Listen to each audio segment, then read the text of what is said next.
네, 오늘 우리가 함께 나눌 하나님의 말씀은 누가복음 1장입니다. 67절로 79절까지 봅니다. 누가복음 1장 67절부터 79절 말씀을 교독하는 방법으로 읽어 나가겠습니다. 그 붙인 사가랴가 성령의 충만함을 받아 예언하여 이르되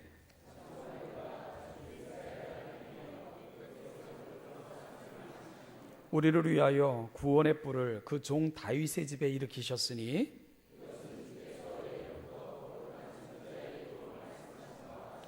우리 원수에게서와 우리를 미워하는 모든 자의 손에서 구원하시는 일이라. 곧 우리 조상 아브라함에게 하신 맹세라. 종신토록 주의 앞에서 성결과 의로 두려움이 없이 섬기게 하리라 하셨도다.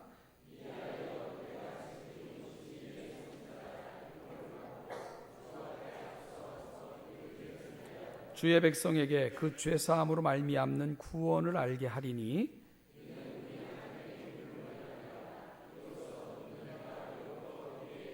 같이 읽죠. 어둠과 죽음의 그늘에 앉은 자에게 비치고 우리 발을 평강의 길로 인도하시리로다. 아멘. 말씀드리고 또 장로님도 기도하셨던 것처럼 사순절 기간을 지내고 있습니다. 사순절이란 그 부활절까지 주일을 제외한 40일 동안의 기간을 말하는데요. 성도들은 이 기간 동안에 그리스도의 삶과 십자가와 부활, 승천에 대한 일련의 사건들을 묵상하는 가운데 우리가 제자로서 어떻게 삶을 살아가야 될 것인가를 깊이 묵상하는 그런 전통을 우리 교회는 지키고 있습니다. 이 사순절 기간을 통해 우리의 삶이 하나님 앞에서 다시 점검되어 세워지고 결심되어지는 귀한 절기가 될 수 있기를 간절히 소망합니다. 자, 여러분, 그렇다면 예수님은 이 땅에 왜 오신 걸까요? 오늘은 그 사가랴의 찬양을 통해서 그 의미를 묵상해보는 그런 시간을 갖고자 합니다. 우리가 세례 요한의 탄생 이야기를 다룰 때 그의 탄생과 관련한 그런 에피소드를 우리가 다룬 적이 있습니다. 사가랴는 성전에서 제사장의 직분을 맡아 봉사할 때에 그의 아내에게 아이가 있을 것이라는 천사의 음성을 듣게 됩니다. 그러나 그도 그의 아내 엘리사벳도 이미 나이가 많았는지라 그 사실이 믿어지지 않았죠. 그래서 그 사실을 믿지 못할 때 그는 아이가 태어날 때까지 귀머거리로 벙어리로 그렇게 10개월의 시간을 지낼 수밖에 없게 되었죠. 그리고 약속대로 그 가정에 아이가 태어났습니다. 아이가 할례할 때가 되어 친척들이 그 가정에 행하신 하나님의 일을 기뻐하며 함께 모여 있을 때 그 아이의 이름 짓는 것에 대해서 의논하게 됩니다. 그래서 가족들은 그 가문의 전통, 유대인들의 전통을 조차 아버지나 가족 친척 중에 존경받는 사람의 이름을 따서 그 아이에게 이름을 붙여주고자 합니다. 그렇다면 아마 사가랴라는 이름이 가장 우선순위에 위치할 거예요. 왜냐하면 사가랴는 존경받는 사람이었고 가문에서도 영향력 있는 사람이었기 때문에 아마 사가랴라고 이름을 붙여주고 싶었던 것이 가족들의 생각이었던 것 같습니다. 그러나 엘리사벳과 사가랴는 아이의 이름을 요한이라 지을 것을 주장을 했습니다. 그리고 자신들의 주장을 결코 굽히지 않았지요. 여러분, 왜 사가랴와 엘리사벳은 뭐 어떤 이름을 지어도 뭐 어떻겠습니까? 다 좋은 이름인데 그럼에도 불구하고 요한이라는 이름을 짓는 것에 대해서는 결코 한 걸음도 물러서거나 양보할 수 없었던 것일까요? 하나님이 말씀하셨기 때문이에요. 하나님께서 그렇게 하라고 명령하셨기 때문입니다. 다른 것은 몰라도 이건 양보할 수 없다는 거예요.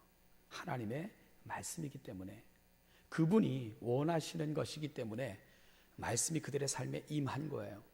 그 말씀이 그들의 심령에 담긴 것입니다. 말씀이 그들의 영혼 깊은 곳까지 찾아와 자리 잡은 것입니다. 여러분, 하나님의 말씀 앞에서는 우리의 모습이 이래야 된다는 겁니다.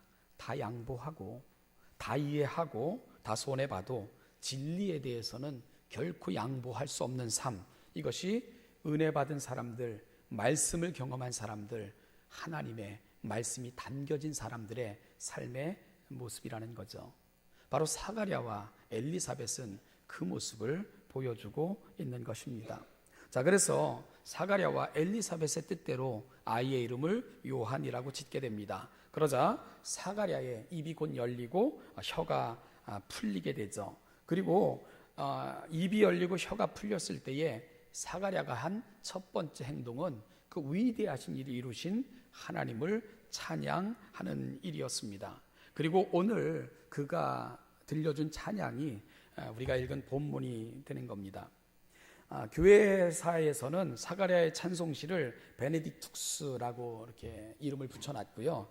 이 베네딕투스라는 것은 거룩하다 거룩하다 하는 것과 함께 시작되는 그 마무리 부분을 베네딕투스라고 얘기를 하는데, 이 사가랴의 찬송시는 46절에서 55절에 나오는 이 마리아의 찬송시, 이건 매그니피캇이라고 부르는데, 이거는 찬송하리로다 예로 시작되는 그 아름다운 시인데, 마치 어떤 사람은 이 사가랴의 시와 이 엘리사벳의 시를 그 청아한 소프라노와 중후한 바리톤이 함께 어우러져 내는 멋진 화음과 같다, 이렇게 두 사람의 시를 평가를 했습니다.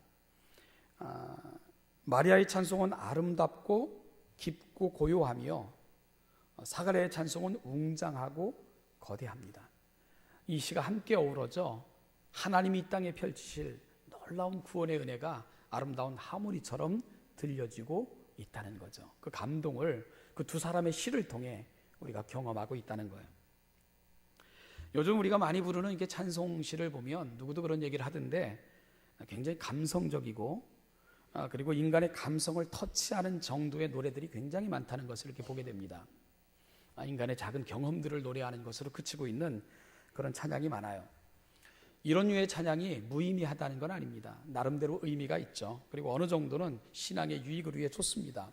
그러나 우리의 찬양이, 그 주제가 위대하신 하나님, 우리 가운데 행하신 그 놀라운 일들, 우리 가운데 펼쳐가시는 하나님의 거룩한 사역, 그 거대한 구속, 사실은 이것이 우리 찬송의 주제이어야 되고, 우리가 불러 하나님 앞에 올려드려야 될 찬송의 주제이어야 됩니다. 그런 면에서 요즘 우리가 부르는 찬송은 좀 아쉬운데, 특별히 오늘 우리가 살피고 있는 그런 면에서 사가랴의 찬양은 참 귀하고 아름답고 웅장합니다. 오늘은 바로 그의 찬양을 살피면서 그의 노래를 통해 이 땅에 오신 예수님의 위대하심을 우리가 함께 만날 수 있는 이 귀한 시간이 될 수 있기를 간절히 소망합니다. 찬송은 예수님을 만나게 해야 됩니다. 우리의 모든 것들은 예수 그리스도를 드러낼 수 있어야 됩니다. 먼저 사가랴의 찬양의 주제는 무엇인가? 사가랴가 부른 찬양의 주제, 그것은 예수 그리스도입니다. 그분이 그의 찬양의 전 주제입니다. 마찬가지로 마리아의 찬양도 그렇습니다. 마리아의 찬양도 전적인 그 찬양의 주제가 있다면 예수 그리스도, 바로 그분이십니다. 사가랴의 찬송은 크게 세 파트로 구분할 수가 있습니다. 68절부터 75절은 이 땅에 오실 예수님에 관한 내용이고요. 76절부터 77절은 태어난 아이인 세례 요한의 사역과 관련된 내용을 담고 있습니다. 그리고 마지막 세 번째 파트인 78절부터 79절은 하나님께서 이루신 위대한 구원의 노래가 결론처럼 제시되고 있는 것이 사가랴의 찬송시가 갖고 있는 구조입니다. 그런데 내용상 이렇게 세 파트로 구분한다 해도 사실 주제는 하나입니다. 예수 그리스도, 그분이 주제입니다. 첫째 부분에서 왜 예수님께서 이 땅에 오셨는가를 놀라운 예언의 형식을 취해 사가랴는 노래합니다. 그리고 둘째 부분은 자신의 아들인 세례 요한에 대해서 그 내용을 삼아 찬양하고 있는데, 사실은 이게 참 놀라워요. 이 두 번째 부분 76절부터 77절은 이제 태어난 아이 세례 요한에 대한 내용인데 이게 놀랍다는 겁니다. 여러분, 이 땅에 부모로 살아가시는 여러분들의 관심이 뭐죠? 우리 자녀를 향한 부모의 기대가 뭡니까? 많은 그 부모님들의 관심이 어떻게 내 자녀가 내 자녀를 잘 양육해서 이들이 이 땅에서 정말 보람되고 감사가 넘치는 그런 삶을 살 수 있게 할까? 이런 것들이 어찌 보면 우리 부모님들의 관심사일 거예요. 그러다 보니까 우리나라는 지나치게 이제 자녀들이 모든 그 관심의 대상이 되어 있는 그런 모습을 보여주고 있죠. 그래서 심지어 요즘은 내 아이가 만나는 친구까지도 부모가 선정해 주고요. 그리고 누굴 사귀면 이 아이에게 좀 더 유익함이 있겠다 그래서 사귀면 좋을 법한 아이들이 다니는 학교에 내 아이를 보내고 뭐 이런 이상한 일들을 참 많이 합니다. 부모들은 모든 귀와 눈을 내 아이에게 어떤 정보가 유익할까, 어떤 정보를 전해주면 얘에게 이익이 있을까, 뭐 여기에 다 눈을 열고 귀를 열고 그렇게 살아가는 게 부모들입니다. 또 우리 부모님들의 고백을 들어보면 우리 자녀들에겐 좋은 걸 먹여도 우리 부모들은 희생하셨고 내 자녀들은 기죽지 않으라고 내게는 아무것도 베풀지 않으면서 자기 자신에 대해서는 자식들을 모든 삶의 중심에 놓고 그렇게 사셨던 것이 어찌 보면 이미 사셨던 우리 부모님들의 삶의 모습이기도 했죠. 할 수만 있으면 가장 좋은 것으로 챙겨주고 고생의 이유도 내 자녀 때문이었던 삶들을 여러분들은 사셨을 겁니다. 자녀, 늘 자녀, 우리 자녀, 우리 새끼, 우리 자녀 그렇게 삽니다. 그런데 오늘 사가랴의 삶과 찬송에 나타나는 삶의 모습 그렇지 않았다는 거예요. 좀 이상합니다. 왜냐하면 오늘 사가랴의 찬송 속에 드러나는 이 사가랴의 고백을 보면 내용은 자기 아들이에요. 세례 요한. 그런데 그 세례 요한에 관한 언급 속에서도 내 아이는 주인공이 아닙니다. 뒤에 오실 또 다른 아이, 바로 예수가 세례 요한을 노래하는 찬송에도 여전히 주제가 되어 있는 것을 우리가 보게 됩니다.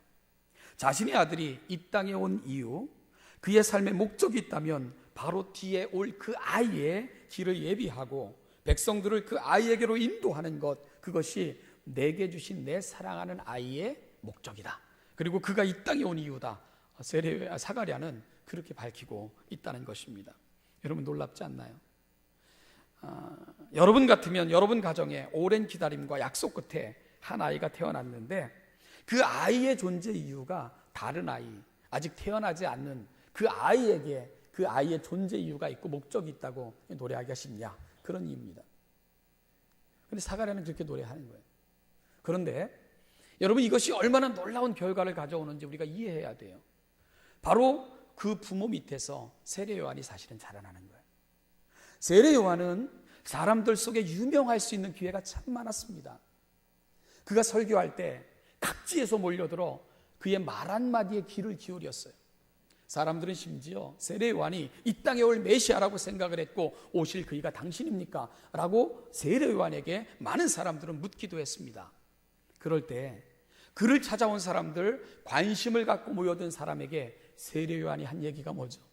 자기 아버지 얘기를 그대로 하고 있는 거예요. 내가 아니라 내 뒤에 오실 그분이 주인공이다.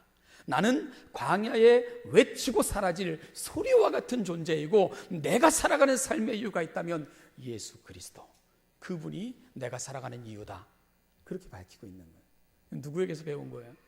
아버지에게서 배운 거예요. 아버지에게서. 그래서 우리 가정이 어떤 신앙을 유산으로 물려주는가가 굉장히 중요한 것입니다. 사랑하는 여러분, 내가 살아가는 것이 나의 유익과 목적으로 가면 그 삶은 부패하게 되어 있습니다. 그러나 거룩한 목적, 하나님이 나를 부르시고 나를 보내신 목적을 잊지 않을 때 우리는 그 목적에 맞는 삶을 살 수 있게 되는 거예요. 사가랴와 엘리사벳은 그런 삶을 살았고요. 그 아름다운 신앙이 세례 요한을 통해서 대를 이어 보여지고 있는 것을 우리가 확인할 수 있는 이유가 바로 거기에 있습니다. 여러분, 아버지가 자기 아이를 향해 노래할 때 어떻게 이런 노래가 가능할까? 자신의 아이보다 예수님을 더 사랑했기 때문에 그렇게 말할 수 없습니다. 이 땅에 오실 그 아이가 누군가를 사가랴는 분명히 알았기 때문에 그런 거예요. 그리고 그 아이가 이 땅에 오신 것은 하나님의 마음 때문이라는 것을 사가랴는 깊은 침묵을 통해 이해할 수 있었기 때문에 그런 겁니다. 하나님의 마음, 사가랴는 그걸 안 거예요. 자, 우리 78절 79절 같이 읽어보겠습니다. 사가랴의 찬송의 주제와도 같은 구절인데 읽겠습니다. 시작. 이는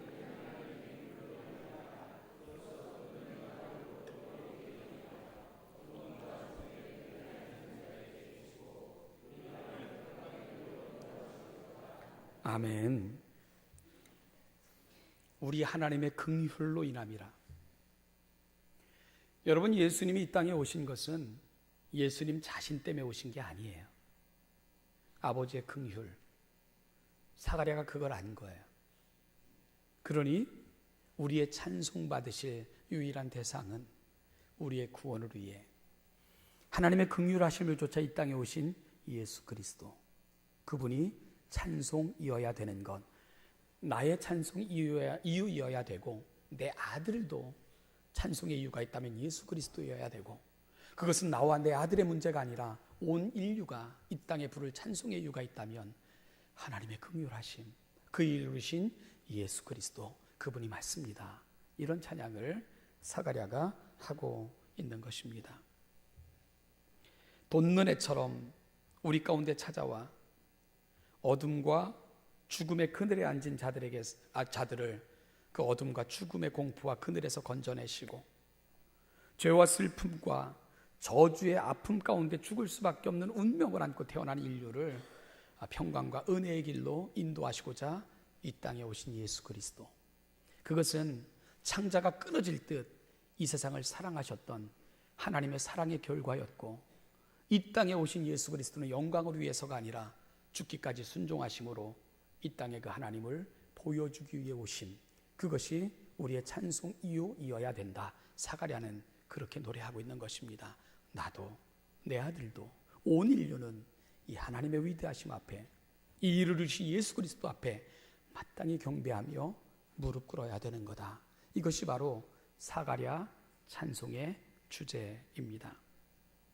그런데 오늘 이 사가랴의 고백 속에서 아주 놀라운 구절을 우리가 하나 찾아볼 수 있습니다. 78절인데요. 이는 우리 하나님의 긍휼로 인함이라. 이로써 돋는 해가 위로부터 우리에게 임하여. 여러분, 해는 어떻게 뜨죠? 아래로부터 뜨는 거예요. 그래서 저기 먼 수평선이나 그 해가 서서히 떠올라서 원만함에 이르는 것이 우리가 묘사하는 해에 대한 그런 묘사 아니겠습니까? 그런데 오늘 사가랴는 돋는 해가 위로부터 임했다고 그렇게 표현하고 있는 거예요. 위로부터 임했다, 이런 표현을 우리에게 보여주고 있죠. 기독교의 구원은 from above라고 해가지고 위로부터 라는 그런 구원관을 저희는 가지고 있죠. 반대로 세상의 대부분의 종교는 아마 다 같아요. from below, 그러니까 아래로부터 라는 그 특징을 갖고 있습니다. from below, 즉 아래로부터의 구원 개념은 그 구원의 출발이 근거가 아래에 있어요. 그러니까 아래로부터 구원이 주어지는 거예요. 그런데 아래가 누구냐? 나입니다. 나. 그러니까 구원의 조건과 이유가 나로부터 시작이 돼야 돼요. 나로부터 출발이 돼야 됩니다. 그렇게 해서 위로 올라가야 돼요. 어디까지? 신이 만들어 놓은 영역까지 올라가야 되는 거예요. 그게 세상이 갖고 있는 구원의 조건들입니다. 구원을 얻기까지 나아가야 돼요. 그리고 얻어야 돼요. 내가 중요합니다. 어떻게 해서라도 내가 구원을 얻어야 돼요. 쟁취해야 됩니다. 조건과 근거가 내게 있는 거예요.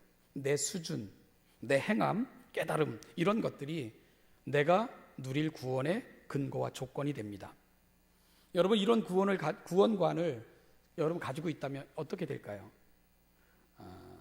누군가가 여러분에게 from below, 아래로부터 이런 구원관을 가지고 여러분들이 살 때 구원 받으셨어요? 이 세상을 떠난 후 영원한 나라에 영접되실 것을 믿습니까? 이렇게 여러분들에게 묻는다면 여러분들이 그럼요, 당연하죠, 아멘, 이렇게 할 수 있나요? 그럴 수 없어요. from below, 구원의 근거가 내게 있고 내 행함, 내 수준, 내 깨달음 이런 것에 근거라면 불안할 거예요.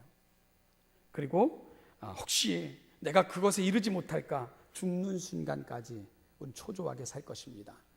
그래서 죽어봐야 알지라는 말이 생길 수밖에 없는 거예요. 죽어봐야 알지라는 개념은 세상 종교들이 가지고 있는 구원관입니다. 기독교의 구원관은 그렇게 가지 않습니다. 그러면 기독교의 구원관은 뭘까요? 돋는 해가 위로부터 우리 가운데 임하는 거예요. 우리 가운데 비치는 거예요. 전적으로 하나님께서 우리를 향해 그 놀라운 구원을 베푸시는 것입니다. 태양이 원만하게 떠서 모든 세상을 그 빛의 은혜 가운데 놓는 것처럼 그렇게 위로부터 하늘의 빛이 우리 가운데 비치는 거예요. 전적으로 하나님께서 우리를 향해 그 놀라운 구원의 은혜를 베푸시는 것입니다. 바로 하나님께서 이 세상의 죄와 영원한 멸망을 그 죄의 결과로 맞이할 수밖에 없는 그 영원한 저주, 심판을 바라보시면서 하나님은 창자가 끊어질 듯 아파하셨습니다. 견디실 수가 없었습니다. 그래서 하나님께서는 이 세상을 향한 하나님께서 가지고 계신 그 마지막 카드까지 다 펼쳐 보이셨습니다. 그것이 바로 예수 그리스도인 것. 예수 그리스도. 하늘로부터 이 세상에 돋는 해처럼 임하신 예수 그리스도, 그분으로 인하여 이 세상은 광명으로 나아갈 수 있게 된 거예요. 어둠이 거치고 죽음의 그늘에 앉은 자들에게 구원의 빛이 비칠 수 있게 된 것입니다. 그로 인하여 슬픔, 탄식, 절망, 답답함, 두려움 이런 것들 대신 평강과 기쁨이, 감사가 우리의 삶에 비로소 넘쳐날 수 있게 된 것입니다. 그래서 누가는 예수 그리스도가 우리의 삶에 찾아왔을 때 예수님이 찾아온 자의 삶에 나타나는 가장 큰 특징을 기쁨이라고 표현하고 있는 거예요. 기쁜 거예요. 사망과 어둠의 그늘에 앉아 있었던 내게 하늘의 은혜가 비치고 돋는 해처럼 위로부터 내신 그 은혜가 임할 때 내가 기쁜 거예요. 여러분, 내가 마땅히 행함으로 말미암아 보상받는다면 그건 당연한 결과겠지만 그렇지 못한 나에게 하나님의 긍휼하심이 내게 결과로 주어져서 내가 그 은혜 앞에 이르게 됐을 때 기쁜 거예요. 감사가 넘치는 거예요. 그래서 오늘 사가랴는 79절에서 이 기쁨을 경험한 사람들의 삶에는 평강의 길로 인도하시는 하나님의 은총이 넘쳐나는 그런 삶을 살 수 있게 된다고 소개하고 있는 겁니다. 평강은 하나님의 은혜가 내게 주어졌을 때 기쁨이 삶으로 표현해내는 그 결과가 바로 평강입니다. 평강.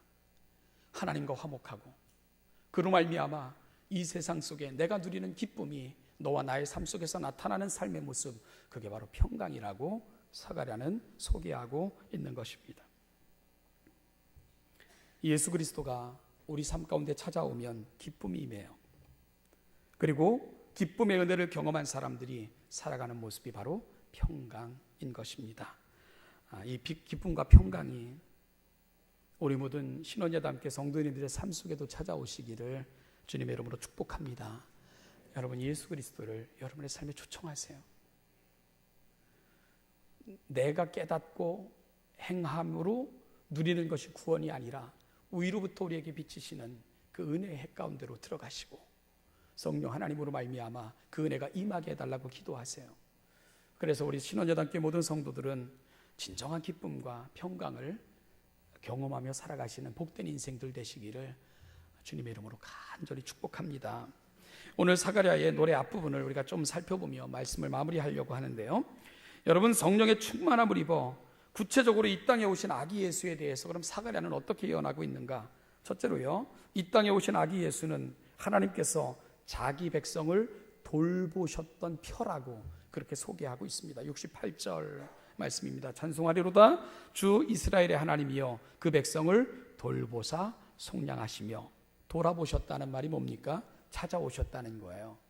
방문하셨다는 것입니다. 이 말은 하나님께서 자기 백성들 가운데로 걸어 들어오셨다는 것을 의미합니다.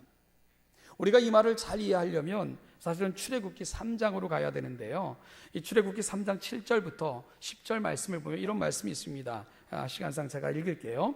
여호와께서 이르시되 내가 애굽에 있는 내 백성의 고통을 분명히 보고 그들이 그들의 감독자로 말미암아 부르짖음을 듣고 그 근심을 알고 내가 내려가서 그들을 애굽인의 손에서 건져내고 그들을 그 땅에서 인도하여 아름답고 광대한 땅, 젖과 꿀이 흐르는 땅, 곧 가나안 족속, 헷 족속, 아모리 족속, 브리스 족속, 히위 족속, 여부스 족속의 지방에 데려가려 하노라. 이제 가라. 이스라엘 자손의 부르짖음이 내게 달하고 애굽 사람이 그들을 괴롭히는 학대도 내가 보았으니 이제 내가 너를 바로에게 보내어 너에게 내 백성 이스라엘 자손을 애굽에서 인도하여 내게 하리라.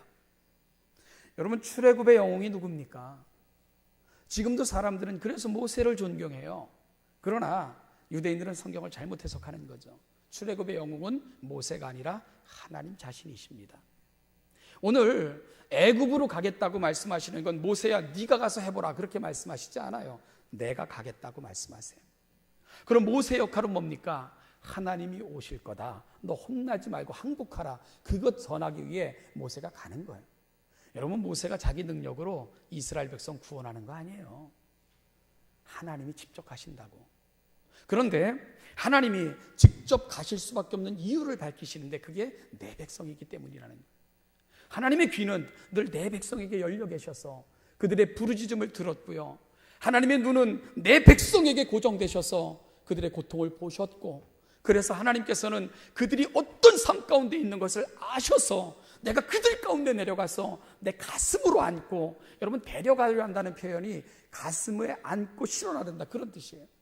마치 엄마가 불 속에 뛰어들어 아이를 가슴에 안고 자기의 몸은 다 그슬러도 내 아이만은 내가 온전하게 구원해내리라. 하나님이 오늘 밝히시는 심정이 그런 거예요. 그래서 결국은 자신이 다 망가지신 거 아닙니까? 살찌고 피 흘리고 온몸이 망치차이가 돼서 그럼에도 불구하고 우리를 구원하신 사건, 그게 바로 예수 그리스도 사건인 거예요. 사가랴는 그걸 노래하고 있는 거예요. 그걸 하나님이 돌아보셨다. 여러분, 그것은 내 아이만큼은 내가 안전하게 데리고 나오리라. 불 속에 뛰어든 엄마처럼 하나님이 죄 많은 슬픔과 탄식 가운데 죽어갈 그 모든 자의 슬픔과 괴로움을 다 자신이 당하시면서 그 백성을 실어나르기 위해, 가슴으로 안아내시기 위해 그렇게 이 땅에 오셨다. 그게 바로 예수 그리스도 사건이라. 그러니 찬송이 터지지 않을 수가 있나요? 여러분, 찬송은 누가 뭐래도 다시 말씀드리지만 은혜 받는 자들이 할 수 있는 거예요. 찬송은 은혜 받는 자의 결과입니다. 그러니 찬송이 터지는 거 아니겠어요? 그런데 그렇게 이 땅에 오신 이유를 오늘 68절에서 사가랴는 속량하시기 위함이라 이렇게 표현을 합니다. 속량이라는 말, 값을 지불하고 사서 해방시키다, 그런 뜻입니다. 예수님이 우리를 구속하셨습니다. 이 구속이라는 말, 내 죄에 대한 대가를 지불하시고 사셔서 우리를 자유케 하셨습니다. 그런 뜻이에요. 구매 행위예요. 죄에 팔려있는 우리를 하나님은 아들을 핏값으로 우리 죄에 대한 대가를 지불케 하셨습니다. 그리고 우리를 사신 거예요. 그리고 너는 자유자라, 그리고 너는 내 아들이라 인정하시며 불러내신 것입니다. 그것이 바로 속량이에요. 사가랴는 제사장이에요. 늘 제사를 드렸던 사람입니다. 짐승이 죽어나가는 비참함을 그는 늘 보았던 사람이에요. 울부짖음, 피 튀기며 피비린내 나며 그렇게 죽어가는 짐승을 수도 없이 봤습니다. 사가랴는 생각을 했어요. 죄에 대한 결과가 이렇게 비참하구나. 그런데 그가 10개월의 침묵 시간을 통해서 이 땅에 오신 예수 그리스도가 바로 그렇게 죽어가시기 위해 오신 거구나 안 거예요. 안 겁니다. 그래서 예수님의 사건을 하나님의 긍휼하심의 사건으로 표현하며 그 백성을 돌보사 속량하신 사건이라고 사가랴는 노래하고 있는 것입니다. 사랑하는 신혼여담교 성도 여러분, 이 은혜가 여러분들의 은혜가 돼야 돼요. 이 땅에 오신 예수 그리스도, 그 진정한 의미를 알아야 돼요. 그래서 우리 영혼의 깊은 찬양과 감사와 감격이 오늘 우리의 입을 통해서 터져나와야 됩니다. 이 땅에 오신 예수 그리스도, 그 사건이 얼마나 위대한 사건이라는 것을 우리 입으로 고백하며 그렇게 살아낼 수 있어야 됩니다. 오늘 사가랴는 마지막 74절, 75절 말씀을 통해 결론적으로 저와 여러분들에게 부탁하는 게 있습니다. 74절, 75절 같이 읽겠습니다. 시작. 우리가 원수의 손에서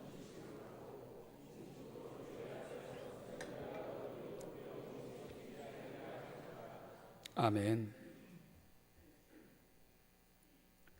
우리를 구원해내신 이유, 우리가 살아가는 모든 날 동안 종신토록이라는 것은 우리가 살아가는 모든 날 동안 그런 고백입니다. 두려움 없이, 그래요, 모든 죄와 그 결과의 저주로부터 해방받은 우리 기쁨으로 살 수 있게 됐어요. 그러면 여러분, 구원받은 우리가 이 땅에서 어떻게 살아가야 됩니까? 거룩과 의로움으로 살아라. 그게 결론이에요. 거룩함과 의로움으로 살게 하시고자 하나님이 우리를 구원하셨다. 그렇게 설명하고 있습니다. 이 사순절 기간 동안 우리의 삶 가운데로 걸어 들어오셔서 우리 모든 약함을 돌보시고 우리를 둘러싸고 있는 모든 어두움을 제거하시고 우리를 감싸고 있는 사망의 그늘로부터 해방시키셔서 자신을 찢어내심으로 우리에게 생명을 주신 예수 그리스도, 영혼 깊은 곳에서 그 예수 그리스도를 만나시고 우리 영혼의 감사와 감격이 터져 나오시고 의로움과 거룩함을 결심하시는 귀한 절기가 되시기를 주님의 이름으로 축복합니다. 기도하겠습니다. 하나님 아버지, 은혜와 사랑 감사합니다. 맹렬한 불 가운데 죄와 그 죄로 말미암아 주어지는 사망의 불 가운데 타 죽을 수밖에 없는 우리가 불 속에 뛰어들으셔서 우리를 구원해내신 예수 그리스도, 그분으로 말미암아 오늘이 영광스러운 자리에 이르게 됐음을 인하여 감사하고 이 일을 이루신 하나님께 찬송과 영광을 올려드립니다. 하나님 아버지, 이 은혜가 우리의 찬송이 되고 기쁨의 이유가 되고 세상에 보여줄 고백이 되고 우리 삶을 향해서는 거룩함과 의로움을 다시 결심할 수 있는 이 귀한 아침이 되게 하여 주시옵소서. 감사드리며 예수님의 이름으로 기도하옵나이다. 아멘. 지금은 우리 주 예수 그리스도의 은혜와 아버지 하나님의 그 무한하신 긍휼과 사랑하심과 성령 하나님의 교통, 교제, 충만케 하심과 우리 가운데 동행하심이 사순절 기간을 지내면서 그 은혜가 우리 가운데 고백되어지고 그 은혜가 우리 삶의 진정한 기쁨의 이유가 되고 또다시 거룩함과 의로움을 결심하여 주님을 기쁘시게 하는 자가 자의 자리로 나아가기를 소망하며 이 자리에 있는 우리 신원자담께 모든 사랑하는 성도들과 그들의 가정과 그들의 자녀와 행하는 모든 삶의 자리마다 이 은혜와 은총이 지금부터 영원까지, 그 영원까지 함께 하시기를 축원하옵나이다. 아멘.